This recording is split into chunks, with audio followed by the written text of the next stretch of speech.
riba.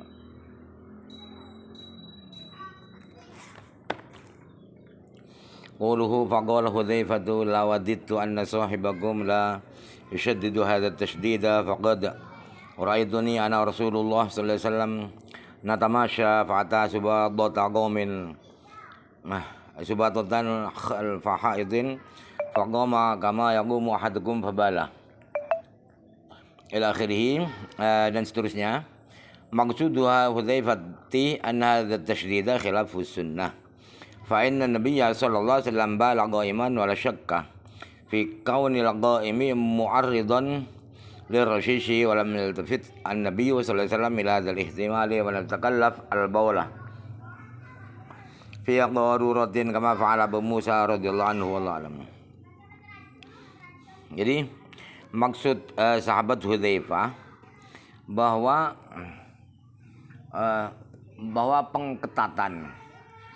pengketatan cara buang air kecil seperti yang dilakukan oleh sahabat Abu Musa al-Asy'ari sehingga harus dibotol agar tidak memercik, itu adalah menyimpang, adalah menyalahi sunnah Nabi. Sebab Nabi SAW pernah berbuang air kecil dalam posisi berdiri.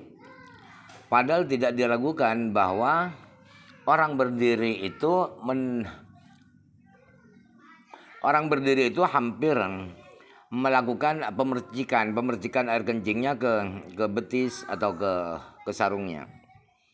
Sedangkan Nabi Muhammad SAW tidak mempertimbangkan itu, tidak mempertimbangkan kemungkinan dapat percikan itu karena tidak dibotol itu. Dan Nabi tidak memaksakan diri untuk buang air di botol sebagaimana yang dilakukan oleh sahabat Abu Musa al-Asy'ari. Jadi fundamentalis atau radikal, terlalu radikal itu siapa? Abu Musa ya. Qawlu akhbarana al-Laits an Yahya bin Sa'idin Sa'd bin Abi Ibrahimah an Nafi ibn Jubairin anil Urwah bin Mughirah an abihi al-Mughirah hadzal isnadu fihi arba'atun tabi'iyuna yarwi ba'duhum an ba'din hum Yahya bin Sa'id wa huwa al-Ansari wa Sa'dun wa Nafi'un wa Urwah.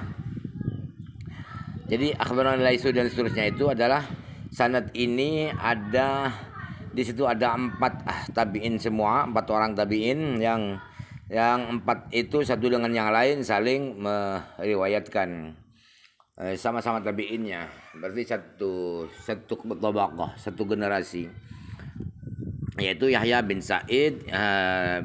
Beliau adalah berkebangsaan Ansor, dan Sa'ad Nafi Urwah. Wa taqaddama anna mimal Mughirati tudammu wa tuksaru Allah alam.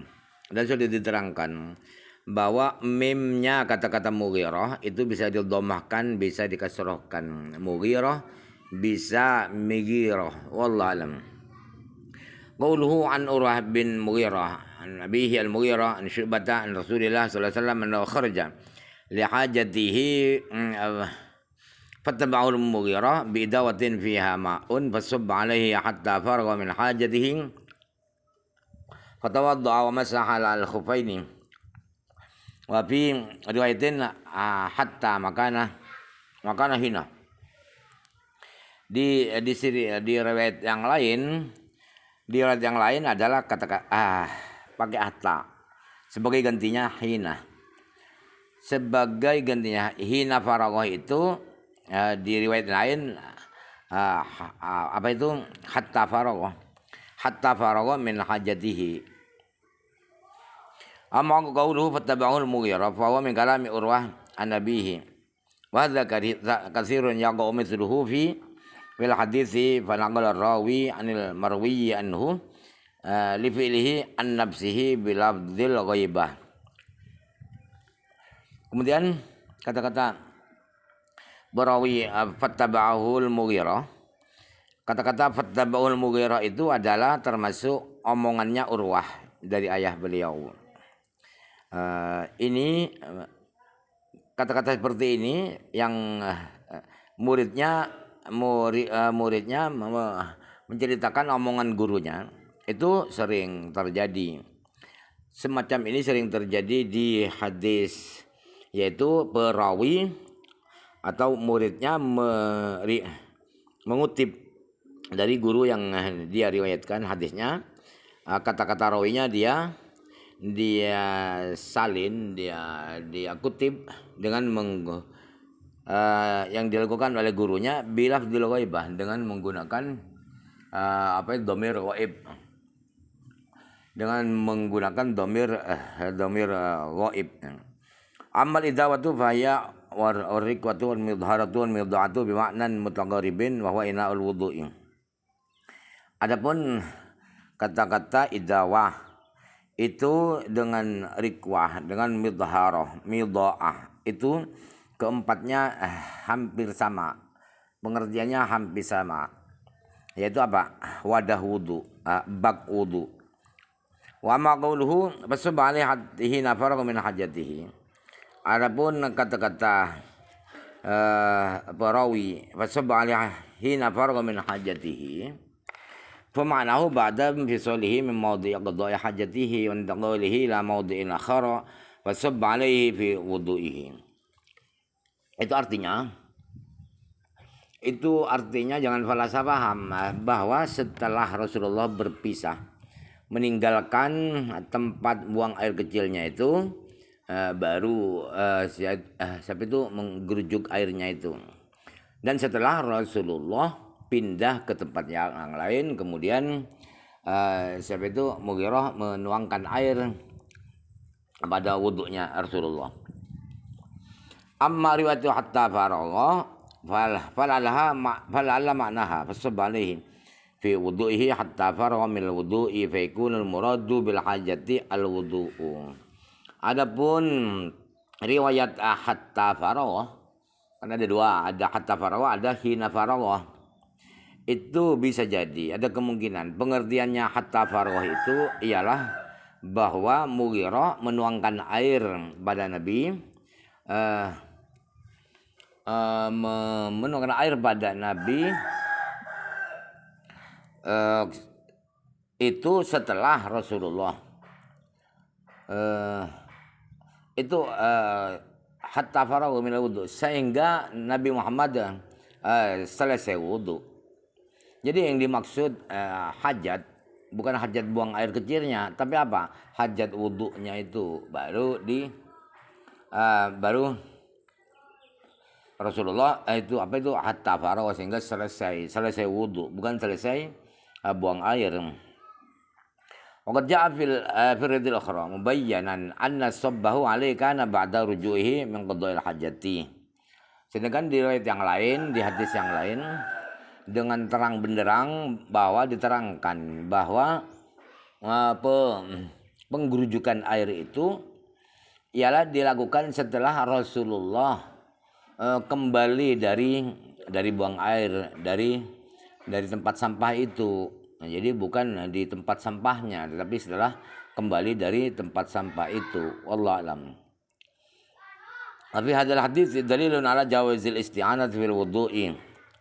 Di hadis ini memberi pengertian, menjadi dalil bahwa hadis ini menjadi dalil bahwa diperbolehkan minta bantuan orang lain di dalam urusan wudu. Waqad sabata aidan fi hadis Usamah ibni Zaidin radhiyallahu anhu annahu sabba ala Rasulillah sallallahu alaihi wasallam fi wudu'ihi hina insarafa min Arafah. Dan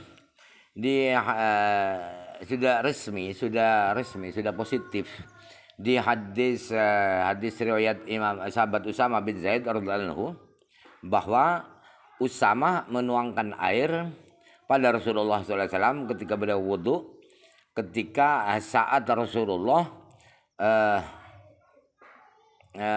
pulang dari Arafah, dari tanah Arafah. Wa qad jaa fi ahadits laysat bithabitin an-nahyu anil isti'anah. Dan ada di beberapa hadis yang belum resmi kesahihannya, tidak positif validitasnya, bahwa hadis-hadis itu menerangkan Rasulullah melarang minta bantuan dalam soal wudu. Qala ashabuna al-isti'anatu salasatu aqsamin. Hingga teman-teman kami sesama sahabat Syafi'i, mazhab Syafi'i, berkata bahwa minta bantuan dalam urusan wudu itu ada 3 macam, ada tiga cara. Ada 3 macam. Ahduha aista'inna bi ghairihi fi ihdharil ma'i fala karahata fihi wala naqsa. Yang pertama adalah minta tolong orang lain untuk mendatangkan air wudu. Wadah bak misalnya. Maka dalam hal itu tidak makruh dan tidak mengurangi pahala berwudu. Wasani aista'inna bihi fi ghuslil a'dha'i. ويبشر الأجنبي بنفسه وغسل الأعضاء فهذا مكروه إلا لحاجة. Macam kedua ialah minta tolong orang lain dalam hal membasuh anggota wudu. Kemudian orang lain itu melakukan sendiri pembasuhan anggota-anggota wudu itu. Ini yang makruh. Kalau tidak ada hajat, tidak sakit misalnya. Wasalitsu ayyusub alaihi wa hadzal awla tarkuhu. Cara yang ketiga, macam ketiga ialah minta tolong agar orang lain menuangkan air. Ini yang lebih baik tidak dilakukan. Makruh tidak, tapi khilaful aula. Wa hal yusamma makruhan fi wajhani. Qala sabuna ghairuhum wa idza sabba alaihi waqafa as-sabu ala yasaril mutawaddi. Wallahu alam. Apakah makruh minta tolong agar menuangkan air di saat wudu itu? Ada dua pendapatnya. Teman-teman kami dan ulama yang lain berkata, apabila orang lain yang menggerujuk air pada orang yang wudu itu, maka yang menuangkan itu posisinya berdiri di sebelah kiri orang yang wudu. Itu yang lebih baik. Qauluhu